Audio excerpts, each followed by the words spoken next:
Lunes 5 de julio de 2021, soy Paloma Barreto y es un gusto darles la bienvenida a JN Noticias. Comenzamos con nuestra información electoral.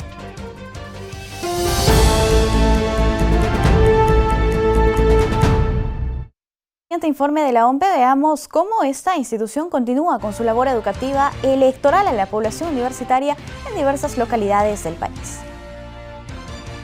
La OMPE continúa impartiendo talleres de educación electoral en diversas regiones del país, con el objetivo de fomentar cultura política y electoral en sectores priorizados de la población. Ante la desinformación sobre la organización de los procesos electorales y las funciones del sistema electoral, la OMPE continúa con su labor de enseñanza y orientación, esta vez dirigido a los estudiantes universitarios.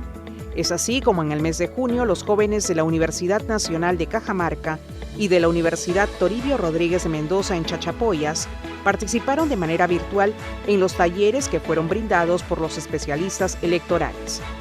A través de las plataformas virtuales Microsoft Teams y OMPE Educa, se desarrollaron 3 sesiones educativas utilizando herramientas dinámicas que permitieron una mejor interacción durante el proceso de enseñanza y aprendizaje. Próximamente se desarrollarán los cursos virtuales en la Universidad Nacional del Centro del Perú, Universidad Nacional San Antonio Abad del Cusco y en la Universidad Nacional de Piura. Amigos, el Pleno del Jurado Nacional de Elecciones declaró infundados 2 pedidos de nulidad de la organización política Fuerza Popular en audiencia pública y virtual. Se revisaron los expedientes provenientes de los jurados electorales especiales de Huari y Arequipa II. Conforme a ley y la Constitución. Este fin de semana el Pleno del JNE revisó y declaró infundadas 2 apelaciones sobre nulidad de mesas de sufragio en el marco de la segunda vuelta electoral.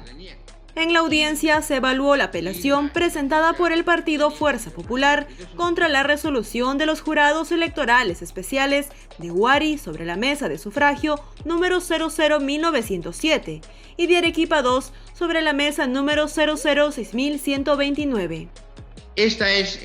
Parecidas a esta es la que hemos visto, firma en acta, y esta es la firma en el RENIEC. La defensa del partido en el primer caso alegó que la firma de uno de los miembros de mesa difiere en las diversas actas.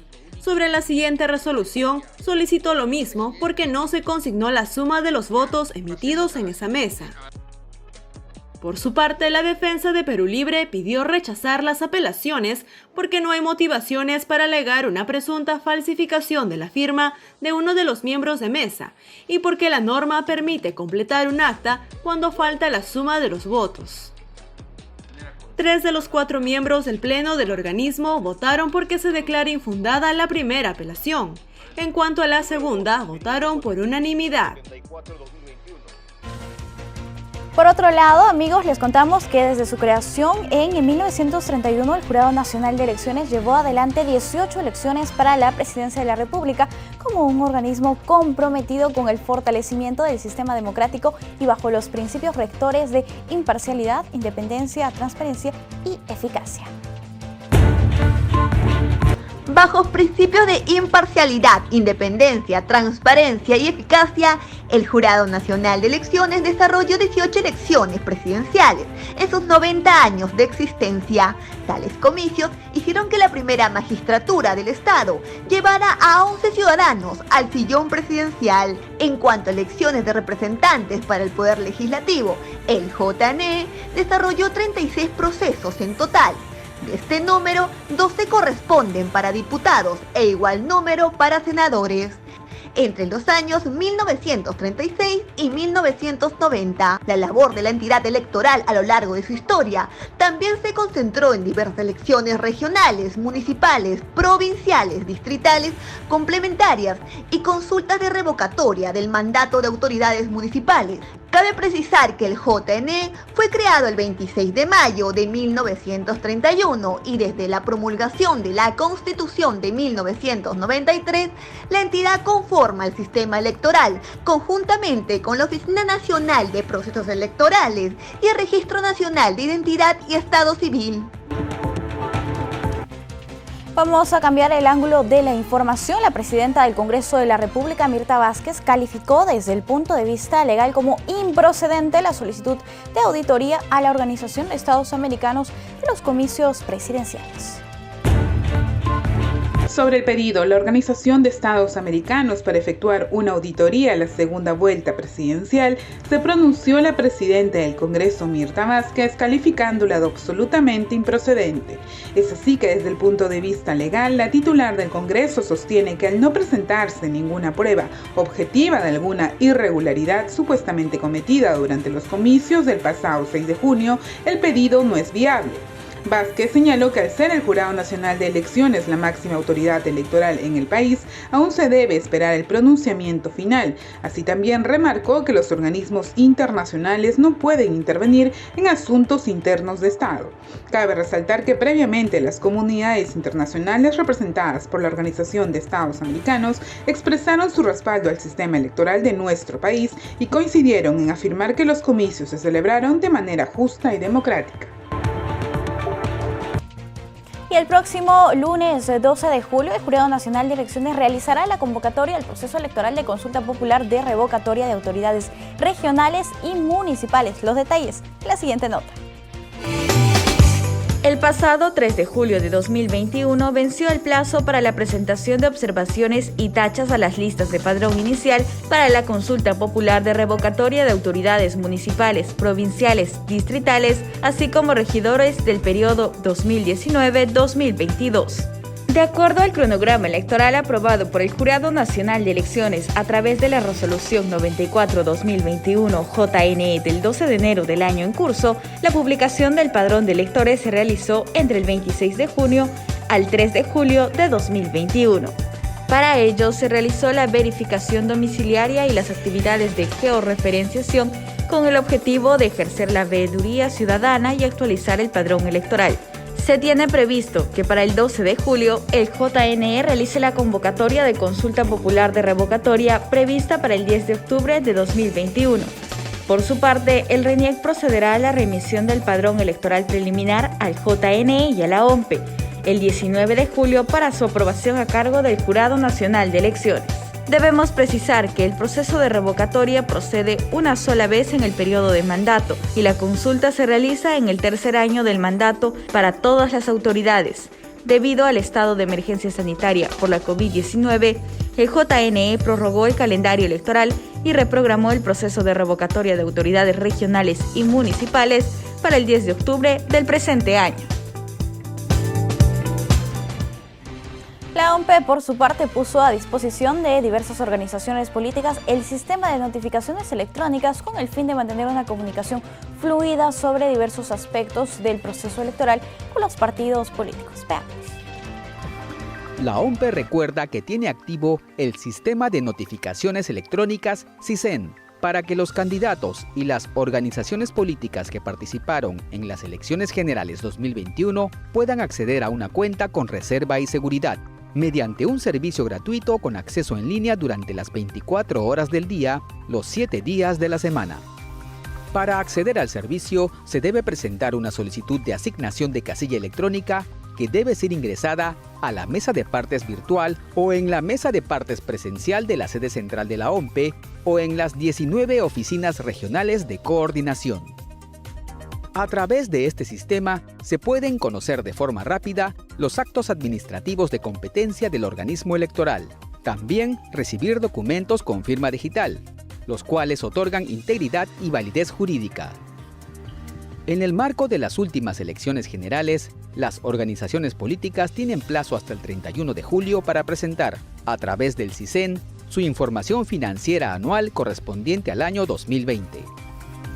Lo entregado a la OMPE comprende el balance general con el detalle de la composición de cada una de las cuentas e información complementaria sobre los estados financieros. Es importante precisar que de acuerdo a la Ley de Organizaciones Políticas, la OMPE verifica y realiza controles externos de la actividad económico-financiera de los partidos políticos. Y con miras a las elecciones regionales y municipales 2022, el RENIEC habilitó el registro electoral de extranjeros residentes en el país para que puedan elegir y ser elegidos. El RENIEC apertura el registro electoral de extranjeros residentes en el Perú hasta el 2 de octubre de este año. En efecto, los extranjeros mayores de 18 años, residentes por más de 2 años continuos en el país y previo a un proceso electoral, podrán ejercer las facultades de elegir y ser elegidos. Ello con miras al proceso de elecciones regionales y municipales del 2022 a llevarse a cabo el 22 de octubre del próximo año. De acuerdo con la Ley de Elecciones Municipales, se exceptúan los extranjeros ubicados en las zonas de frontera. Cabe señalar que los comicios regionales se realizan junto con los municipales, el primer domingo de octubre del año en que finaliza el mandato de las autoridades regionales.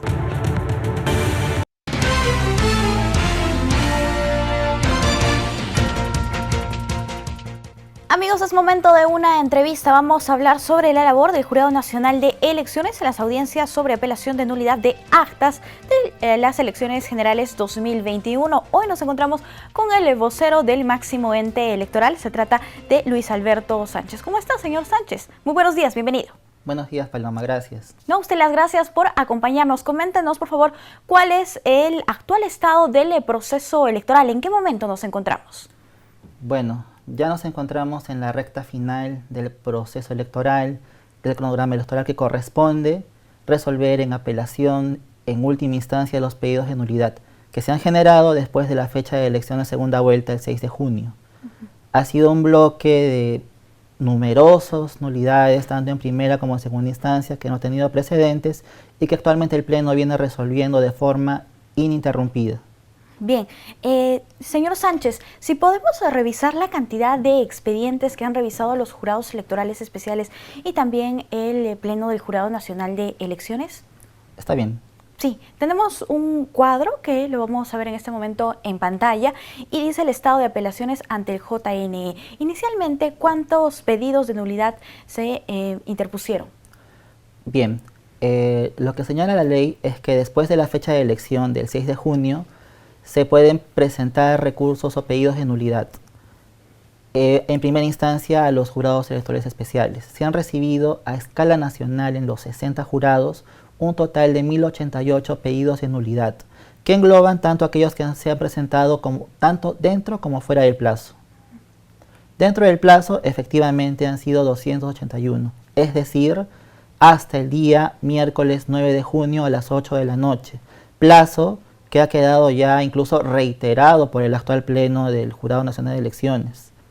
De este total de 281 pedidos de nulidad que los jurados han emitido un pronunciamiento en primera instancia, se han presentado 83 recursos de apelación. Perfecto. De las 83, no todas han sido concedidas, porque hay que dejar en claro que los jurados electorales especiales que reciben un recurso de apelación deben evaluarlo y deben concederlo cuando reúna los requisitos establecidos por ley. Han considerado que 70 de los 83 reunían los requisitos y los han elevado al Pleno, y 13 han sido declarados improcedentes. Estos 70, dentro del plazo, es lo que el Pleno ya ha venido resolviendo en los últimos días. Perfecto. En todo caso, se han realizado 28 casos, se han visto estos en audiencias públicas. ¿Cuál ha sido finalmente la deliberación del Pleno del Jurado Nacional de Elecciones en estos casos? Así es, mira, de los 70 que acabamos de ver en los cuadros, 28 han estado referidos a temas de fondo. Eso sería importante resaltar, porque en estos casos los jurados electorales especiales han emitido un pronunciamiento sobre el fondo, abriendo un debate jurídico sobre lo que es la nulidad, que como hemos visto en las audiencias públicas y en las consiguientes sesiones deliberativas que ahora son públicas, han estado referidos a supuestos de fraude, ¿no? Han sido programados 28 en audiencias públicas, pero uno de esos expedientes tuvo que ser retirado porque no tuvo la firma del personero titular, sino estuvo firmado por el personero alterno, y ya el Pleno también en resoluciones anteriores ha señalado que tiene que ser el personero titular. Perfecto. 27 ya se han visto en audiencia pública, uno fue retirado, y de los 70, otros 42 están referidos a temas de forma. No son ya temas de fondo, temas de forma que en este caso están referidos a verificar si tienen o no el comprobante de pago, si se adjuntó oportunamente o si no fue de esta manera. Claro. Ahora, hemos visto que el máximo ente electoral ha resuelto estos 28 o 27 casos en audiencias públicas y también deliberaciones públicas porque son temas de fondo. Pero, ¿por qué no se resuelve estos casos por temas de forma también en audiencias públicas? ¿Cómo va a ser su resolución? Para responder esa pregunta, tendríamos también que tener en cuenta cuál ha sido el criterio de este pleno en casos anteriores y también de los plenos en gestiones anteriores. Y no te hablo tan solo de hace 10 o 15 años, sino incluso en los 20 últimos años, los temas de forma han estado resolviéndose no en audiencias públicas, ni con resoluciones, sino con autos. Esta es una práctica que no solo es propia de la función jurisdiccional dentro del JNE. Si vemos otras entidades que también ejercen función jurisdiccional, ellos resuelven los temas de forma con otros documentos que no son ni sentencias ni resoluciones, sino que les dan el nombre de autos, decretos, etc. Entonces, temas formales no se ven en la audiencia pública y no debieran tampoco emitirse con resoluciones. El Pleno anteriormente ha resuelto de esta manera.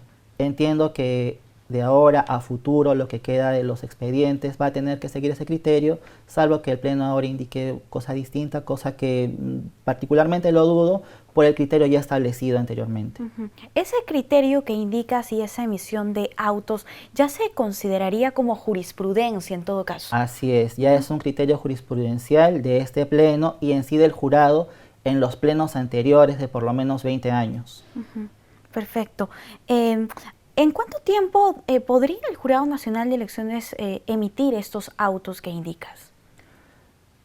Temas de forma por el pago ya los han estado resolviendo, revisando en estos días. Terminó la audiencia el día martes, la audiencia pública por temas de fondo, y sobre la marcha han estado revisando los 42 expedientes por temas de pago. Que no son los únicos, porque más adelante vamos a ver que existen otros expedientes que se han elevado y están referidos a pedidos de nulidad extemporáneos. Sí, justamente podemos ver ese segundo cuadro que teníamos para ver la cantidad de expedientes, los casos fuera del plazo, ¿verdad? Que esos ya se ven de otra manera. Sí, si nos puedes explicar este cuadro. En el cuadro anterior vimos que de 2088, 281 fueron dentro del plazo. Bien. Fuera del plazo han sido 807. Es decir, desde el 9 de junio a las 8:01 de la noche ya se consideró fuera de plazo. Bien. Desde allí hacia adelante han sido 807 pedidos de nulidad en primera instancia. Que los jurados electorales especiales han emitido una resolución, un pronunciamiento. De estos 807 se han presentado 287 recursos de apelación. Igualmente, los jurados electorales especiales han evaluado los recursos de apelación antes de concederlos para verificar si reúnen los requisitos. Y han señalado que 200 sí reúnen los requisitos y los han elevado al Pleno y 87 han sido declarados improcedentes. Entonces, precisamente son estos 200 los que estaría viendo el Pleno en este momento. Así es, también por temas de forma referidos a nulidades presentadas fuera del plazo señalado. Es importante también en este punto señalar que el Pleno ya ha reiterado cuál es la posición respecto del plazo. Ellos han señalado que son 3 días. Desde el 7 de junio, el día siguiente de la elección, hasta el 9 de junio a las 8 de la noche. Ese es el criterio y entiendo yo que bajo ese criterio el Pleno va a empezar a revisar estos expedientes. Perfecto. Bien, en todo caso, ¿se tiene ya alguna fecha o cuándo se estima que se podría realizar la proclamación de los resultados? ¿Cuál es el procedimiento básicamente que se tiene que llegar para que pase eso? Para calcular una fecha probable o una estimación en este momento, además de resolver los expedientes, habría que tomar en cuenta que una vez que estos son resueltos, sean por temas de fondo o temas de forma, retornan al jurado electoral especial que los elevó, al jurado electoral especial de origen, por así decirlo. Ellos reciben el pronunciamiento en última instancia y lo van a trasladar a la Oficina Descentralizada del Proceso Electoral, de la OMPE. ¿Para qué? Para que ellos lo ingresen al cómputo final conforme indique el órgano jurisdiccional, en última instancia. La ODP lo va a ingresar al cómputo final de esa circunscripción específica y lo va a devolver ya con ese cómputo final al jurado electoral especial que se lo remitió. Este jurado, una vez que ya tenga ese cómputo final, va a emitir un acta descentralizada de proclamación de resultados, con esos resultados que la ODP le va a entregar. Esta acta debe ser publicada por un espacio de 3 días aproximadamente para que quede consentida. ¿Por qué es importante señalar este plazo? Porque la ley señala que todavía cuando se presenta el acta descentralizada y se publica, cabe un recurso de apelación por nulidad, pero ya no los supuestos que establece el 363 de la Ley Orgánica de Elecciones, sino se referiría a temas numéricos que en este caso no se han dado y por tanto, eventualmente de recibirse algún pedido de apelación, va a ser declarado improcedente, desestimado de inmediato.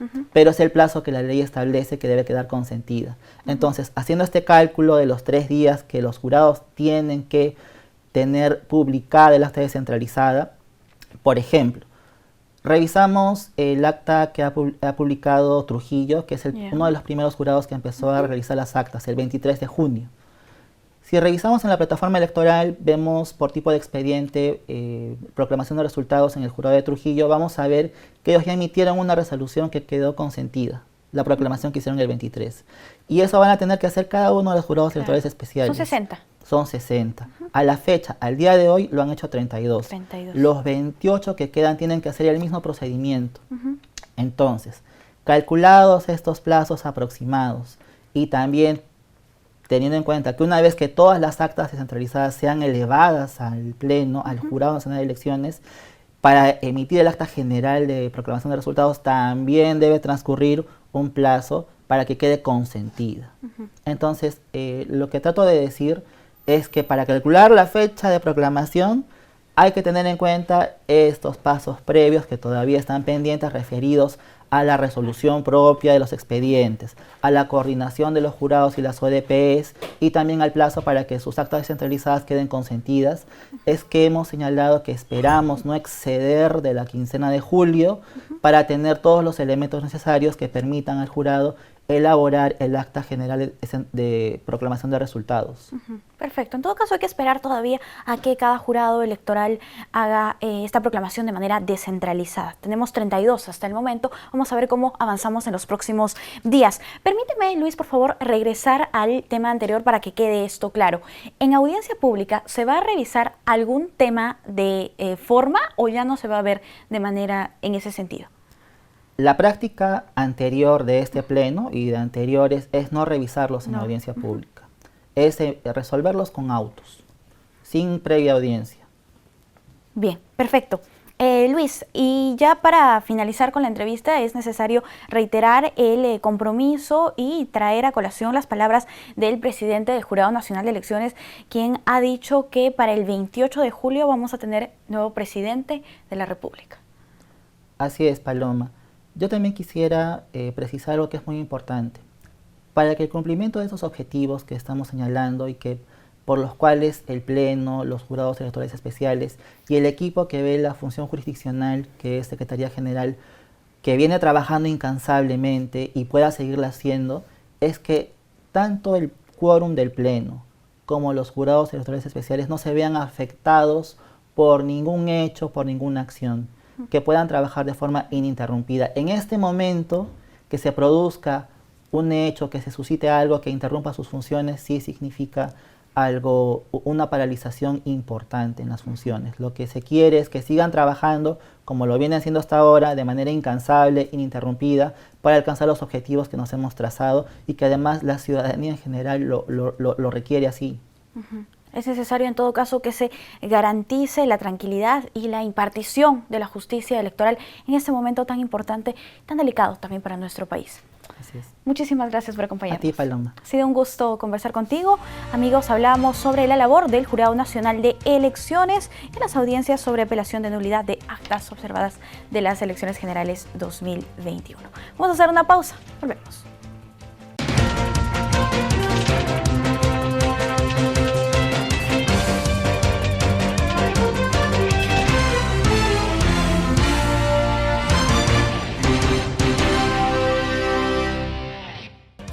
Amigos, el canal Intuitiva TV de Lima Norte nos compartió un informe donde destacan la alianza con el canal JNTV y la difusión de contenidos electorales.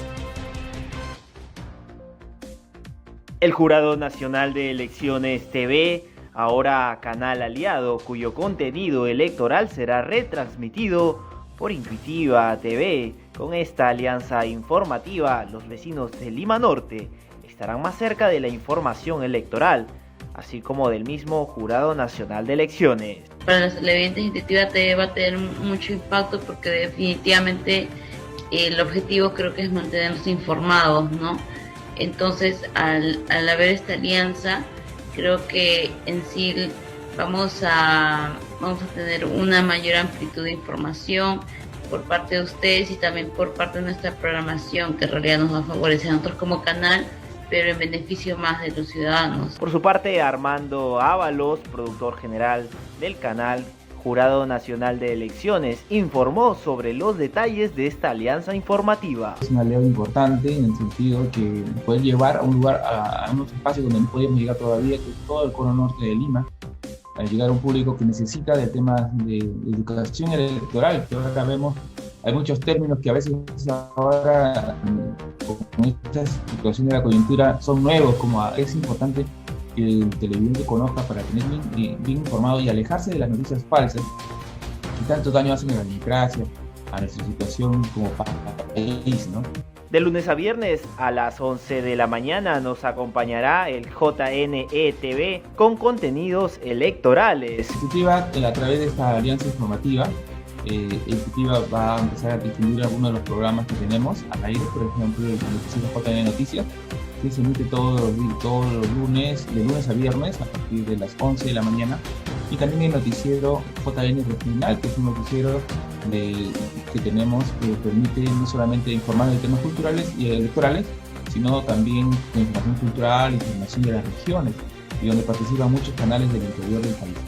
El productor Ábalos también mencionó sobre la veracidad y la importancia de los contenidos electorales que serán transmitidos y también la cercanía de los vecinos de Lima Norte con esta información. Es un material que nos comprometemos que sea de calidad, que sea digerible, entretenida, que sea amena y lo más sencillo posible para que el público pueda manejar esos términos y pueda tener un voto informado. Y en el caso de nosotros, por ejemplo, nosotros tenemos un comité de fact-checking que diariamente reporta todas las noticias que son falsas, están tergiversadas o parcialmente ciertas, pero que son inexactas, y estamos trabajando duro porque lamentablemente se ha inundado de noticias falsas y eso genera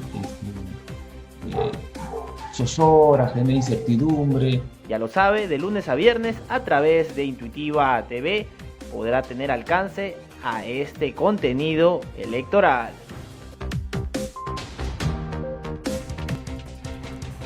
Bien amigos, la Agencia de Noticias Andina nos comparte las 5 noticias oficiales más importantes del día a continuación.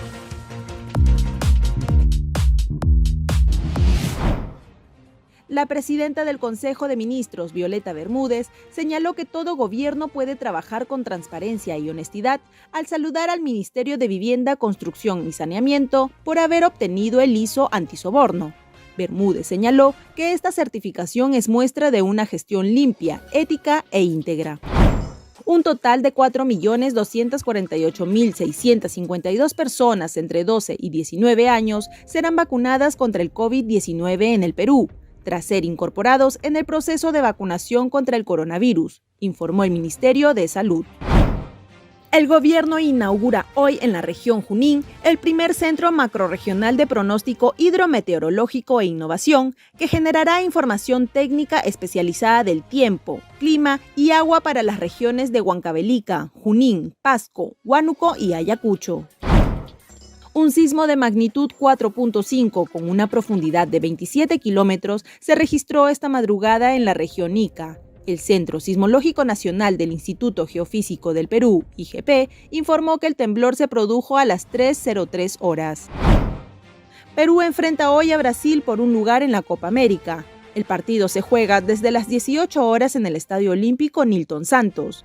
El chileno Roberto Tovar fue designado árbitro principal. Se trata del mismo referí que dirigió la final de la Copa América del 2019 entre peruanos y brasileños.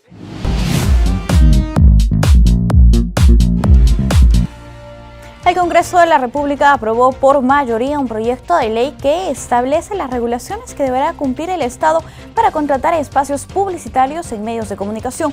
Una de las disposiciones establece que se contrate con medios que tengan 50% de su programación local.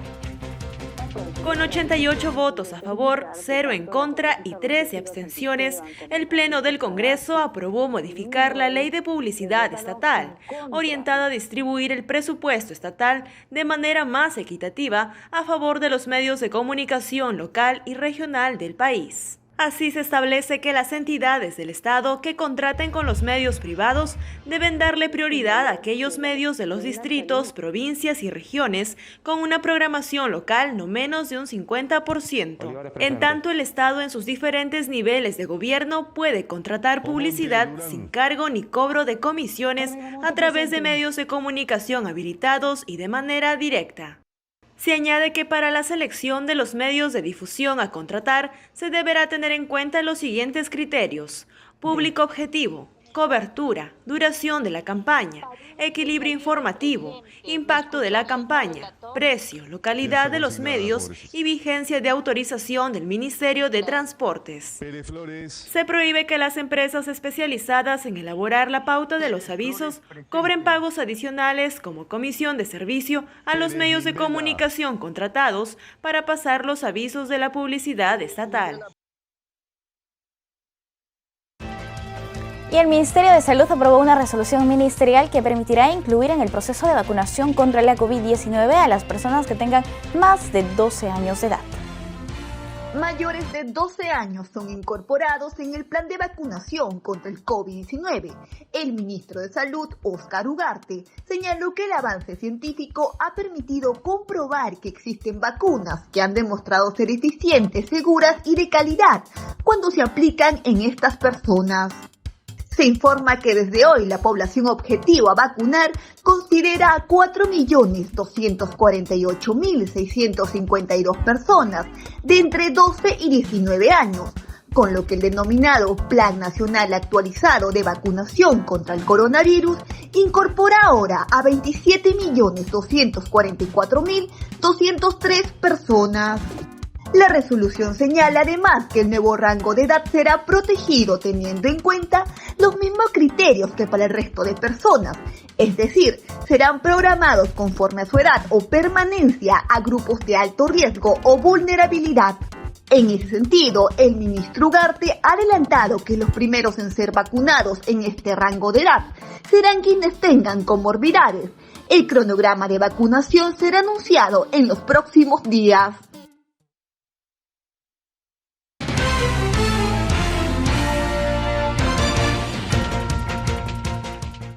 Amigos, recientemente se ha publicado una normativa que dispone el retorno gradual del trabajo presencial en entidades públicas. Hoy vamos a conversar con la directora de Servir, se trata de Yaneiri Boyer Carrera. ¿Cómo está? Bienvenida, muy buenos días.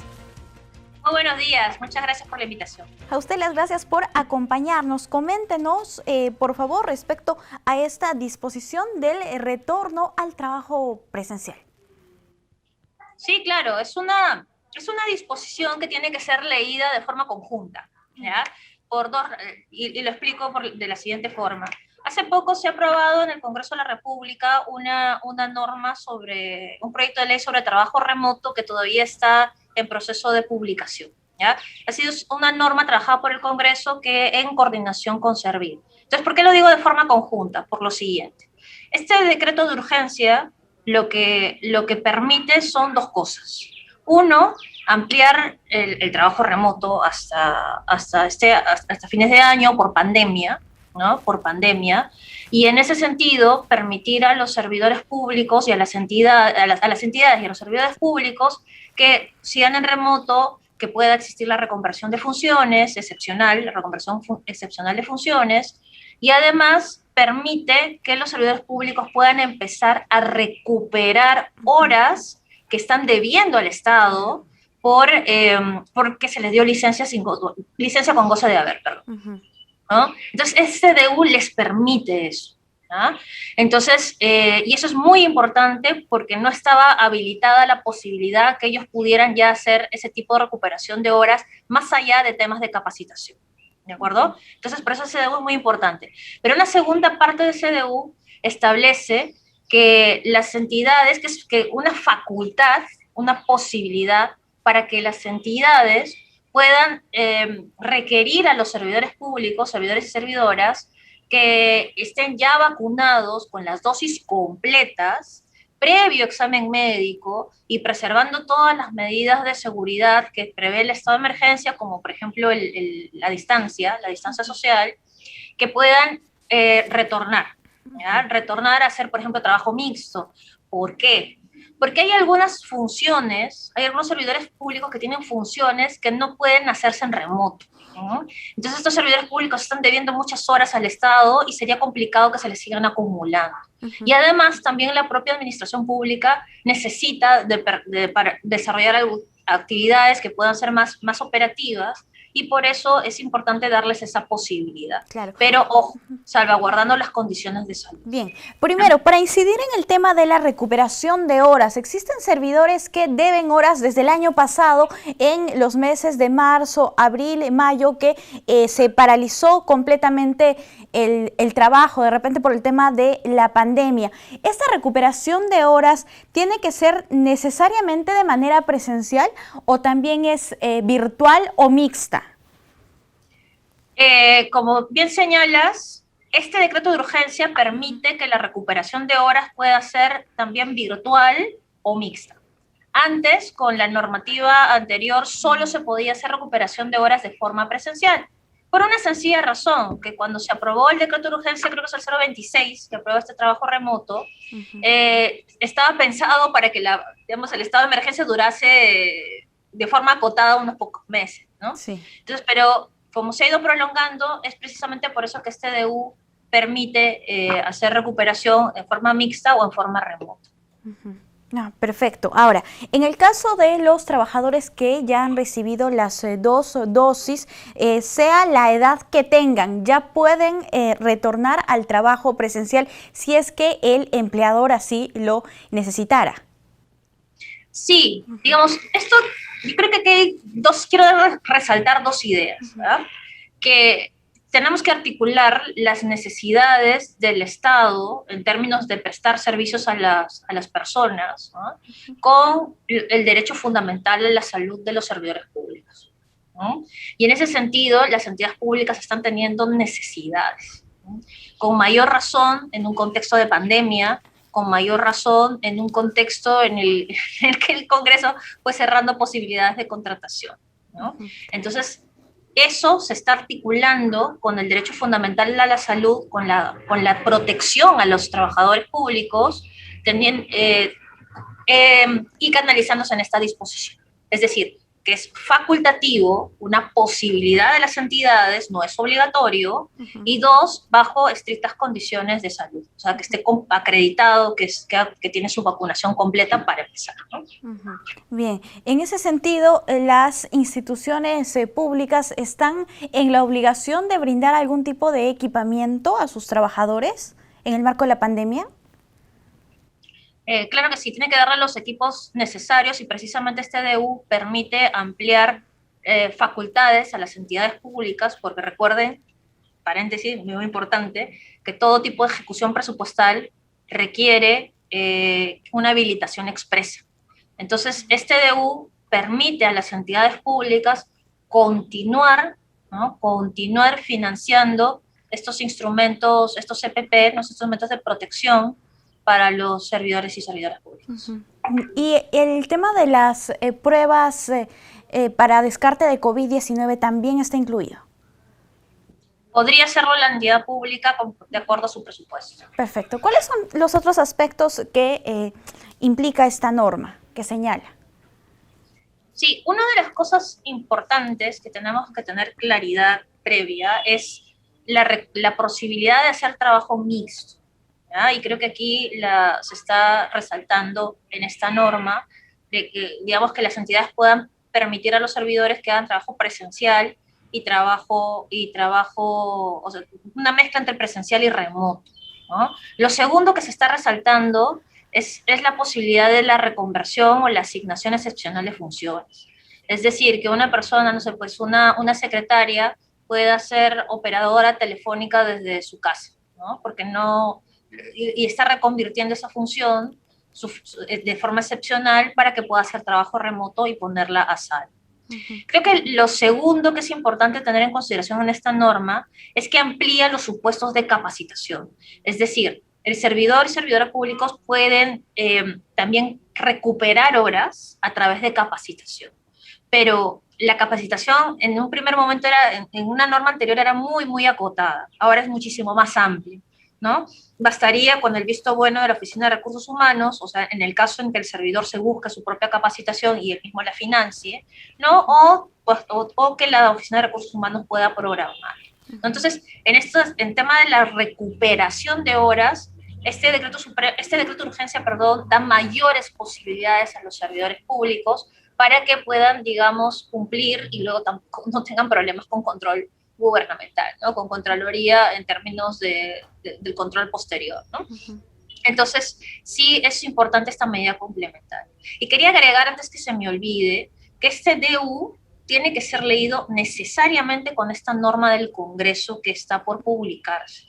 En la medida que, si bien este DU sigue promoviendo el trabajo remoto, permite el retorno progresivo de los servidores públicos de forma segura, pero esta segunda norma que está por publicarse, que estaría por publicarse, digamos, aprueba una política de trabajo remoto.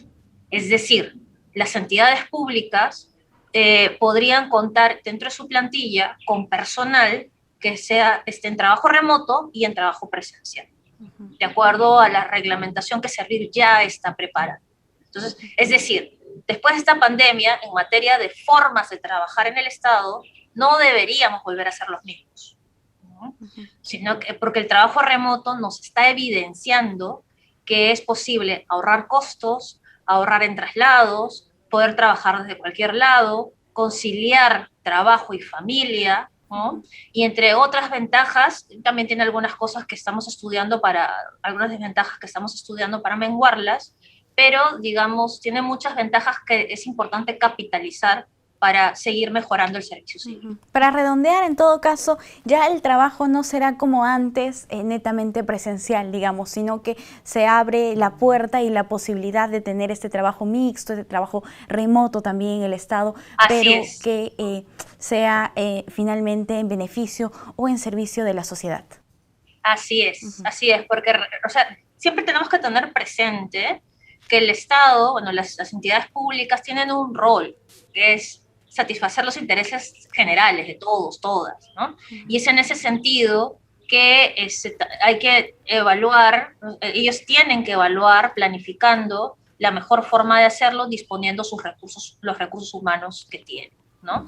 Y en ese sentido, habrá algunos puestos en los cuales son funciones que no van a poder ser remotas, ¿no? Por ejemplo, un chofer, ¿no? Choferes, ¿no? Y habrá otras posiciones que pueden ser perfectamente desarrolladas de forma remota, ¿no? Pero las entidades tendrán que hacer esa evaluación. Excelente. Listo. Muchísimas gracias por acompañarnos aquí en JN Noticias. Ha sido un gusto conversar con usted. De igual manera. Un placer. Gracias. Cuídese. Hasta luego. Bien, amigos, nosotros vamos a hacer una pausa. Volvemos.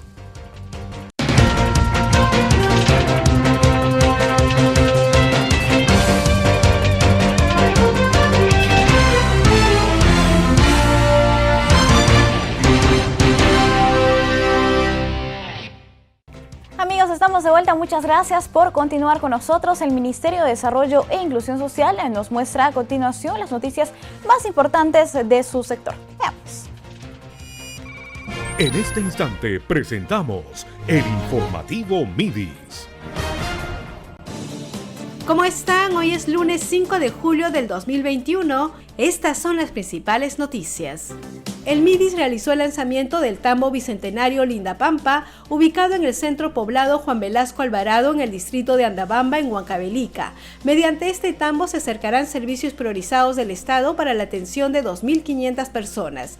De manera virtual participaron en el lanzamiento la titular del MIDIS, el ministro de Educación, el viceministro del Midagri y el embajador de Israel en el Perú. En Andabamba estuvieron la directora ejecutiva del programa País, el alcalde distrital, el alcalde del centro poblado y representantes del gobierno regional. Escuchemos a la ministra Silvana Vargas. Tengo el enorme privilegio de poder acompañarles en el lanzamiento de este tambo bicentenario en Lindapampa. Y esto es lo que justamente queremos dejar, ¿no? Un modelo de trabajo, de articulación territorial, gobierno local, gobierno regional, gobierno nacional, trascendiendo el discurso para convertirlo en acción. Los tambos son justamente esa expresión de la voluntad del Estado para hacerse presente en el territorio, particularmente en los espacios más distantes, más dispersos. Y no con una lógica de hacer un favor, sino más bien de habilitar derechos, de restaurar la confianza y también la dignidad. Unos 400 hogares usuarios del proyecto Jacuguña en la provincia de Huarochirí tienen el desafío de darle sostenibilidad a sus emprendimientos tras haber fortalecido sus capacidades productivas y técnicas. Así lo señaló Rodrigo Quispe, representante de la Unidad Territorial Lima del programa Foncodes, al concluir la intervención de Jacuguñay en las comunidades rurales de los distritos de Huanza, Carapoma, Huachupampa, San Juan de Iris y San Pedro del Arauz. A través de todos sus actores involucrados como sus técnicos, capacitadores en general, han fortalecido las capacidades técnicos productivos a los emprendedores con las cocinas mejoradas para que ahora ellos a partir de ahora puedan hacer la sostenibilidad de este proyecto. O sea, es el inicio y es la labor también que tienen las autoridades locales para hacer un trabajo de control y una suerte de seguimiento de todos estos proyectos que hemos venido desarrollando. En la región Amazonas, más de 4.400 personas con discapacidad severa reciben protección social y económica del Estado mediante una pensión que se les entrega cada 2 meses. En esta región, el programa Contigo interviene en 827 centros poblados, 83 distritos y 7 provincias. Muchas gracias por acompañarnos en esta edición. Nos reencontramos mañana a la misma hora. Hasta aquí el informativo MIDIS, una producción de la Oficina General de Comunicación Estratégica del Ministerio de Desarrollo e Inclusión Social. Arequipa reanuda hoy su transporte interprovincial aéreo y terrestre después de que el gobierno levantara el cerco epidemiológico del territorio. Veamos. Esta mañana se reanudó el transporte interprovincial de pasajeros en Arequipa, luego de que el gobierno levantara el cerco epidemiológico en esta región, establecido por el alto número de contagios por la COVID-19 y la aparición de la variante Delta. Durante el inicio de la mañana se apreció poca afluencia de pasajeros en el terminal terrestre de la ciudad de Arequipa, en el Aeropuerto Internacional Alfredo Rodríguez Bayón. Las autoridades verifican el cumplimiento del protocolo sanitario para evitar la propagación de la enfermedad. El cerco epidemiológico estuvo vigente durante 14 días y además de suspenderse el transporte terrestre y aéreo, la medida alcanzó también al transporte ferroviario.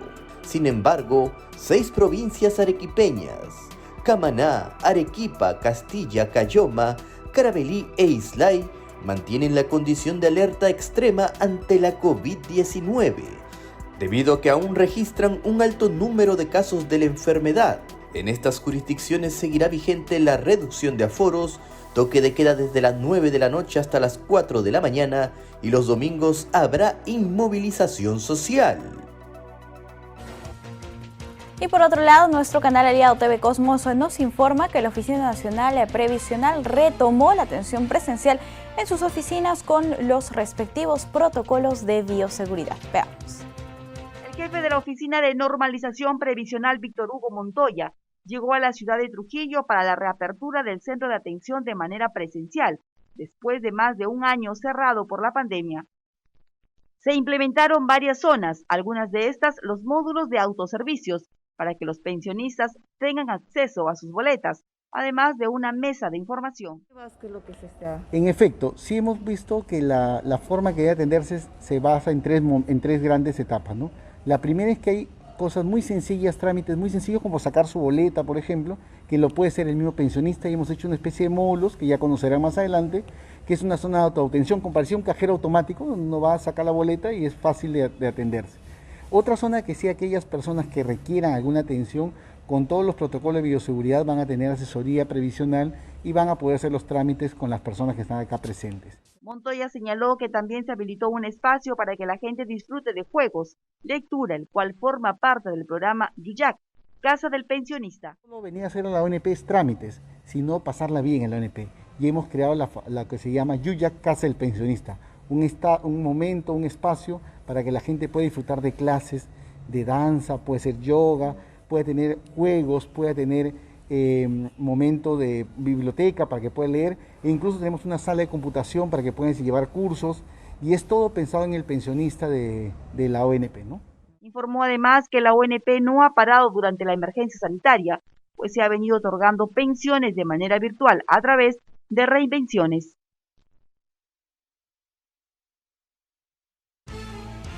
Ahora, amigos, la agencia andina nos comparte un informe sobre el Museo de Estatuas Hiperrealistas que relatan pasajes históricos de nuestro país. ¿Recuerda haber visto esta imagen? Sí, se trata del famoso óleo de Juan Lepiani que retrata un importante suceso de nuestra historia republicana durante la Guerra del Pacífico, en la que se destaca la presencia de nuestro héroe nacional, el coronel Francisco Bolognesi. Ahora, imagínese ver esta misma escena en un salón, representada por estatuas hiperrealistas a escala humana. Eso es lo que usted podrá apreciar en el Museo Casa de la Respuesta de Surco, una interesante exposición dedicada al coronel Bolognesi y a sus oficiales que dieron su vida en la histórica batalla de Arica. Las figuras humanas destacan por su alto nivel de detalle y naturalidad. Más que todo es la reconstrucción del momento de la respuesta. Me he inspirado un poco en el cuadro de Lepiani porque hay algunos detalles que he tenido que observarlos, ¿no? Digamos el tema de color de piel, color de ojo, color de pelo sí me ha ayudado. Pero tengo que hacer una investigación para ver realmente cómo era la posición de los personajes. Acá tiene los grados de coronel, todo dorados, ha sacado el molde de un original, de un uniforme original para hacerle este tipo de detalles. El tamaño del cuerpo es tal cual. Acá en el pelo hemos usado 4 tipos de colores distintos para darle un matiz no medio envejecido, no al igual también que la barba, que los bigotes y la barba. Está más blanca, digamos, la barba, la parte de acá de abajo. Al igual que las botas, el estilo uniforme es un estilo francés, por eso tan parecido con el uniforme acá del emisario chileno Salvo, pantalones rojos y saco azul, ¿no? Este tipo de muestra es único en todo el Perú y se realiza en el marco de las actividades y exposiciones para conmemorar nuestro bicentenario. Nuestra gestión de Santiago de Surco lo que busca con este aporte es mejorar la difusión de los valores cívico-patrióticos y resaltar el acto heroico de nuestros héroes de desprenderse inclusive de su propia vida con la intención de heredarnos una patria libre y democrática, que es lo que tenemos. Público de todas las edades podrá visitar el museo y ver la exposición de martes a sábados de 9 de la mañana a 5 de la tarde. Quedan cordialmente invitados, vengan al Museo de la Casa de la Respuesta, que queda ubicado en el Parque de la Amistad, teniendo un encuentro imaginario en el tiempo con nuestros héroes y por supuesto con el gran mariscal, el coronel Francisco Bolognesi, patrono del Ejército del Perú. Están ustedes bienvenidos.